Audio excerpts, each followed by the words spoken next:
All right, buckle up, everybody, because we're about to take a deep dive into a comedy that just screams holidays to me. Planes, trains, and automobiles. I mean, seriously, Thanksgiving travel. Steve Martin's stressed out face is like the first thing that pops into my head. Yeah, you can't beat that. And joining me to dissect all the hilarious chaos and surprisingly heartwarming moments of this film, we have a fellow movie lover and expert. It's great to be here. So what about planes, trains, and automobiles speaks to you the most? You know, for me, it's how it takes that classic, like, buddy comedy formula and throws in a real genuine heart. I mean, we've all seen those mismatched duos on disastrous journeys before, but this film digs deeper, explores a connection that forms amidst all the craziness.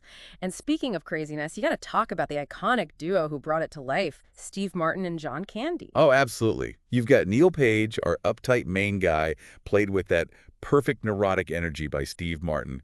He's just an ad exec trying to get home for Thanksgiving, but, well, he's battling those travel nightmares we all dread, lost cabs, endless delays. Ugh, don't remind me. Right, especially around the holidays. It's all way too relatable. And then in walks Del Griffith, John Candy, just oozing that lovable, boisterous charm.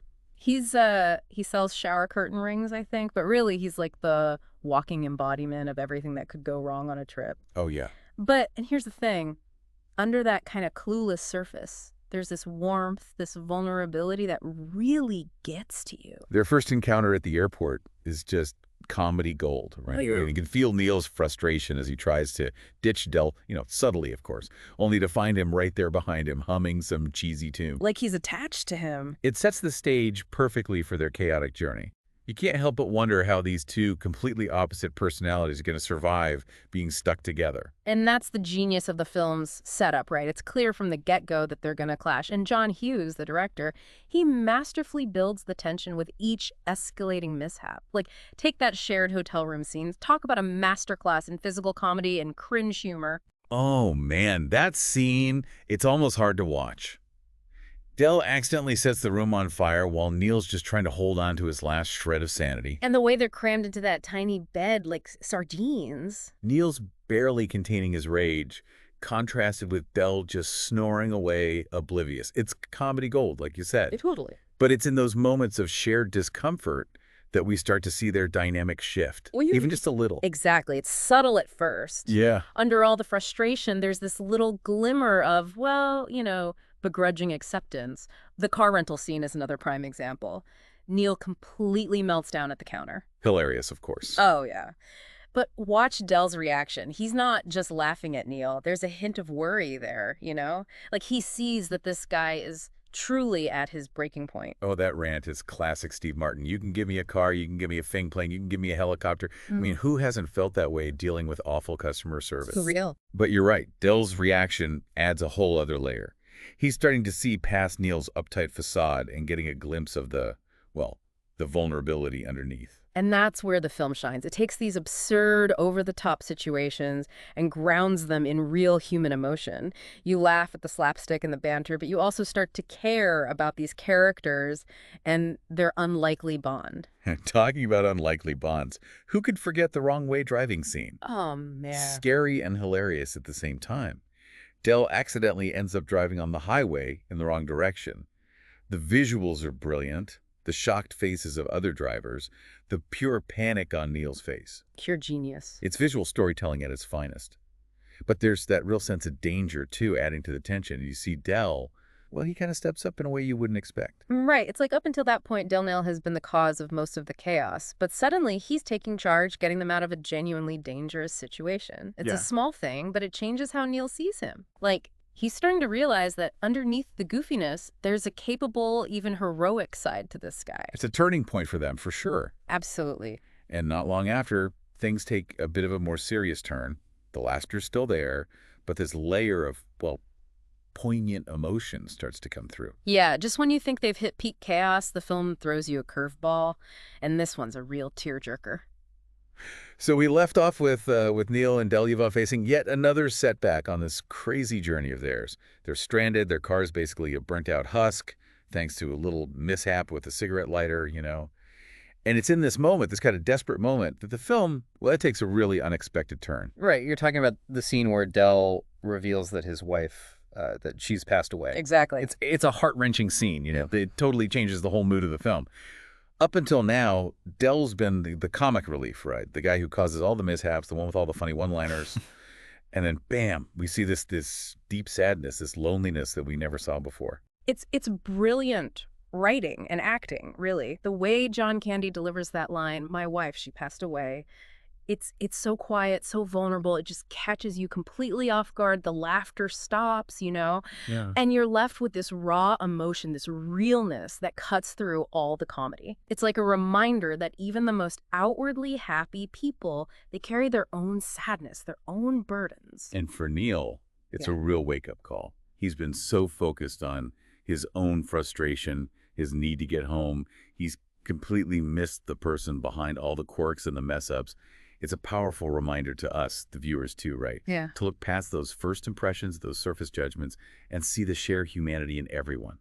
Even people who, well, who might drive us a little crazy sometimes. Yeah, absolutely. It's like the film is saying, hey, look a little closer. There's more to people than you might think. Exactly. And the way the film handles this shift in tone, it's masterful. It could have gone super sentimental, melodramatic, but it doesn't. The humor is still there, but now it's mixed with this new understanding, this empathy. Yeah, like even in that heavy moment, Dell makes a joke about his wife loving his shower curtain ring sales pitch. It's a little bit of humor that keeps things from getting too heavy, but it also reminds us that even in Greece, there can be those moments of lightness, of connection. It's true. Life isn't just comedy or tragedy, right? It's both, all mixed together. And this film, it gets that. It shows us that mix in a way that's both, well, both heartbreaking and heartwarming. From that point on, you can feel a real change between Neil and Dell. The annoyance, the frustration, it starts to fade, and there's this grudging respect that grows into something, well, something like real affection. Yeah. You see it in the little things, the way they look at each other, the way they start to understand what the other one needs. There's that scene on the train, remember? Dill's trying to cheer Neil up, singing along to Dinkashow. It's so cheesy, so over the top, so Dill. Yeah. But there's this sweetness to it, this genuine effort that even Neil can't totally resist. You see him almost cracking a smile like he's finally seeing that maybe, just maybe, this guy isn't so bad after all. And then they finally get to Chicago, only for Neil to realize he's got no money, no way to get home. And it's Dell who steps up, no hesitation. He helps Neil, even though he's just as stranded, just as far from where he needs to be.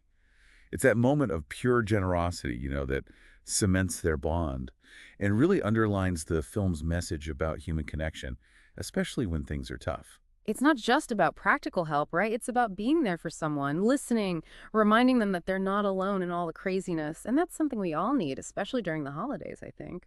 That final scene where Neil brings Dell home for Thanksgiving dinner, it's the perfect ending to their journey. It's a warm moment of acceptance, of belonging. Dell, this total outsider, is welcomed into Neil's family, no questions asked. It really reinforces that idea of chosen family, that the people we choose to be with can be just as important, sometimes even more so, than our blood relatives. It's a beautiful ending, for sure. But it also leaves you wondering about Dello. Will he stay connected to Neil's family? Will he find a place where he really belongs? The film doesn't tell us, but it gives us hope. We feel like maybe, just maybe, things will be better for this lovable, quirky character. That's what great storytelling does, right? Yeah. It sticks with you. As we Yeah. think about the characters, their lives, what might happen next. It's like this story continues even after the movie's over. Speaking of great storytelling, we have to talk about the performances. Steve Martin and John Candy, comedic geniuses on their own, but together they create something truly magical. Their chemistry, it just jumps off the screen. And that ability to balance the humor with the more emotional stuff, that's what makes this film more than just a road trip comedy. They're both masters of physical comedy, that's for sure, but they bring this depth of emotion to their roles, too. You believe their frustration, their exasperation, even their growing affection for each other. It's real. And that's why the film is so enduring, so timeless. It's not just about the laughs, it's about that human connection that grows out of the chaos. And John Hughes, the director, he deserves a lot of credit, too. He was so good at capturing the complexities of human relationships, especially in those everyday situations. He had this amazing ability to find the humor and the heart in ordinary life. And Planes, Trains, and Automobiles is a perfect example of that. It's a film that celebrates how messy and unpredictable life can be, how those unexpected detours can sometimes lead us to the most meaningful places. And it reminds us that even when we're stressed, dealing with travel nightmares, especially during the holidays, There's always room for a little laughter, a little kindness, and maybe even some shower curtain ring wisdom. Shower curtain rings. Speaking of which, I'd always wonder if Dell ever managed to sell any of those on his trip. That's the real mystery. But maybe the real treasures he found were those connections he made, the kindness people showed him, that reminder that even in the most unexpected places, you can find a sense of belonging, a reason to smile. That's a message that resonates no matter what time of year it is. It's about looking past those surface differences and finding those moments of connection. It's about recognizing that even in the midst of holiday chaos, there's always room for a little bit of heart.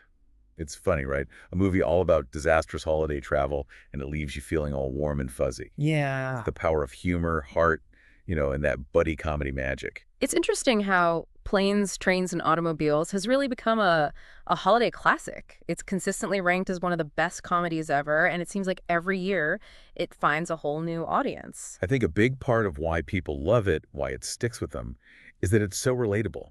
Everyone's been through travel headaches, especially around the holidays. We've all been stuck in airports, dealt with delays, maybe even met our own Del Griffith along the way. Oh, definitely. The film takes those shared experiences, those moments we all know, Yeah. and turns them into something funny, something heartwarming. And it does it without ever being, mean or cynical. Even when he's driving Neil up the wall, Del's never the bad guy. He's just this well-meaning guy stumbling through life, leaving a trail of chaos in his wake. Right. And that's why he's so endearing. We can laugh at his mishaps, but we also, well, we feel for him, for his loneliness, his need to connect with people. It's like a reminder that sometimes the people who annoy us the most, they're the ones who need our kindness the most. And that's a powerful message, especially during a time when we're supposed to be focused on togetherness, on Yeah. being thankful. Absolutely. And another thing that works in the film's favor is its timelessness. It doesn't rely on those pop culture references or jokes that feel dated now. The story, the characters, it all feels universal, relatable. And the jokes, well, they're just plain funny. Oh yeah, like Dell's classic line, "Those aren't pillows." It's become one of those iconic movie quotes, and it never fails to get a laugh. But beyond the quotable lines, there's this genuine warmth, this sweetness to the film that just connects with people, no matter their age. It's definitely a film that rewards rewatching. You notice new details, subtle things in the performances. You pick up on layers of meaning you might have missed the first time around. I was rewatching it recently, and I noticed how the film uses visuals to show that connection growing between Neil and Dell. At the beginning, they're always physically separated by distance or, objects, but as they get closer, they start to be framed together more. They Yeah. share those close-ups. Their bodies lean in towards each other. Interesting. It's subtle, but it's effective, a visual way to show their bond developing. That's a great observation. It really speaks to John Hughes's attention to detail, his ability to tell a story not just with words, but with those visual cues, with what's unsaid. And speaking of John Hughes, we have to talk about his impact on film. He was master of capturing adolescence, that awkwardness, the joy, the heartache, in films like The Breakfast Club and 16 Candles. But with Planes, Trains, and Automobiles, he showed he could handle those more mature themes, those deeper emotions, and still make it funny, make it heartwarming. He had this knack for creating characters that felt real, people you could relate to. And he wasn't afraid to explore the messy side of relationships, even in a comedy, even in a road trip movie. Planes, Trains, and Automobiles is a testament to his talent, to his ability to make films that make you laugh, make you cry, make you feel connected to the people on screen. And it's a film that continues to entertain and inspire decades later. If you haven't seen it, we'll add it to your list. It's a great reminder that even when life's chaotic, there's always room for laughter, for kindness, for a little bit of holiday magic. And if you're a fan, well, watch it again, rediscover its charm. You might be surprised at how much it still resonates, maybe even more now than it did before. Well said. And on that note, we've reached the end of our deep dive into planes, trains, and automobiles. I hope you enjoyed the ride with us. Don't forget to like, comment, and subscribe for more journeys into those cinematic gems. Until next time, happy watching.